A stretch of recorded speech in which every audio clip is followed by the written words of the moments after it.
Chapter 3. After this opened Job his mouth, and cursed his day. And Job spake and said, Let the day perish wherein I was born, and the night in which it was said, There is a man-child conceived. Let that day be darkness. Let not God regard it from above, neither let the light shine upon it. Let darkness and the shadow of death stain it. Let a cloud dwell upon it. Let the blackness of the day terrify it. As for that night, let darkness seize upon it. Let it not be joined unto the days of the year.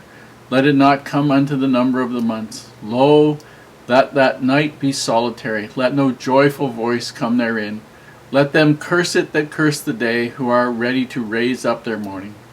Let the stars of the twilight thereof be dark. Let it look for light, but have none. Neither let it see the dawning of the day, because it shut not up the doors of my mother's womb, nor hid sorrow from mine eyes. Why died I not from the womb? Why did I not give up the ghost when I came out of the belly? Why did the knees prevent me, or why the breast that I should suck? For now should I have lain still and been quiet. I should have slept. Then had I been at rest. With kings and counselors of the earth, which build desolate places for themselves, or with princes that had gold, who filled their houses with silver, or as an hidden untimely birth I had not been, as infants which never saw light. There the wicked cease from troubling, and there the weary be at rest. There the prisoners rest together, they hear not the voice of the oppressor. The small and the great are there, and the servant is free from his master. Wherefore is light given to him that is in misery, and life unto the bitter in soul, which long for death, but it cometh not, and dig for it more than for hid treasures, which rejoice exceedingly, and are glad when they can find the grave. Why is light given to a man whose way is hid, and whom God hath hedged in? For my sighing cometh before I eat, and my roarings are poured out like the waters. For the thing which I greatly feared is come upon me, and that which I was afraid of is come unto me. I was not in safety, neither had I rest, neither was I quiet, yet trouble came. Here we see the beginnings of the Hebrew poetry.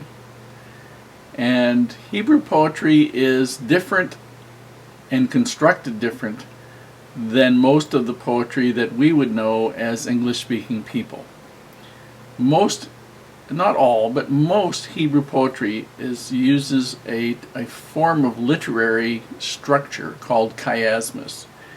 And that means it starts off with a particular idea or concept and then runs through an expansion on that, so it sort of stays on a theme and gets about halfway through, and then it's sort of like they have a mirror image of the same thing. So you start to work from the middle, you start to work back towards a similar idea from what was at the beginning to the end. So the two ends are the same, and the middle parts have similar ideas. And here, basically, what is happening is that Job is basically saying, it would have been better if he died before, if he had never been born, or if he died as a child, and that all of the people that are dead, the great and the small, if they're dead, they don't have these worries. And this is all designed for one particular thing, to make people understand that he is really mourning the loss of his family, his wealth, all the rest of these things, but he doesn't really understand why all these things are coming. But he isn't complaining that God did it. This is the big thing we see about Job in all of his things. He never blames God for anything that happens to him. And that's what we need to learn from this. God does not do these things to us. God does not cause planes to crash and people to be killed and fires to start and people to die in the fires. And we've read about those in the news most recently. God does not cause these things. These are conditions of life here.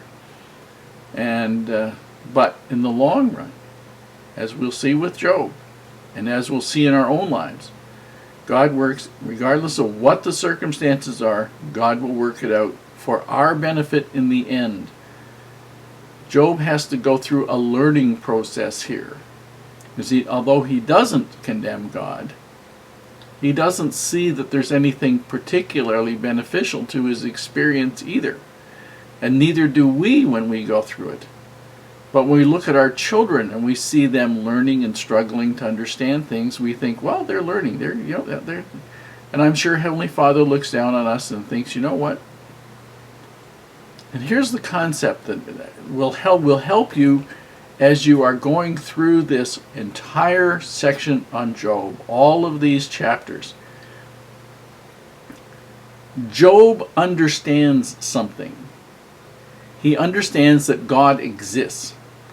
He also has a feeling that this earth life is just a portion of his existence, that he has had a great long time with God before he came here.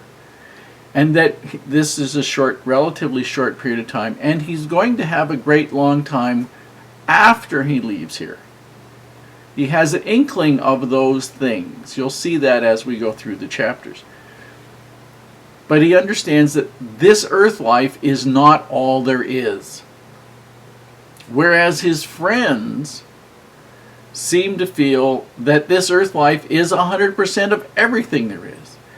And if this earth life is 100% of everything there is, then the view they have, that short life, pain, sorrow, all the rest of us, are absolutely intolerable, terrible, judgments of God, whatever, has some validity.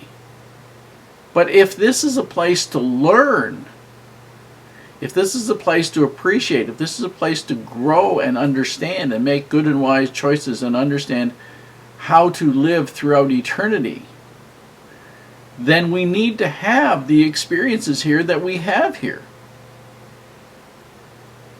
And if we have them and we learn from them as Job learns from them, then our life here, regardless of how tough it may seem to other people, is beneficial to us.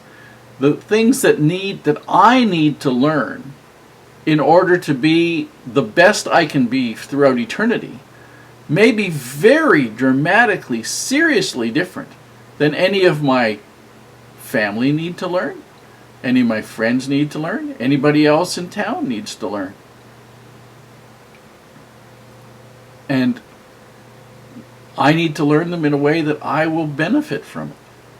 And one of the things that demonstrates how great Heavenly Father's love for us is that we all have an individual school. It's called our life. And He cares enough that we get the lessons we need.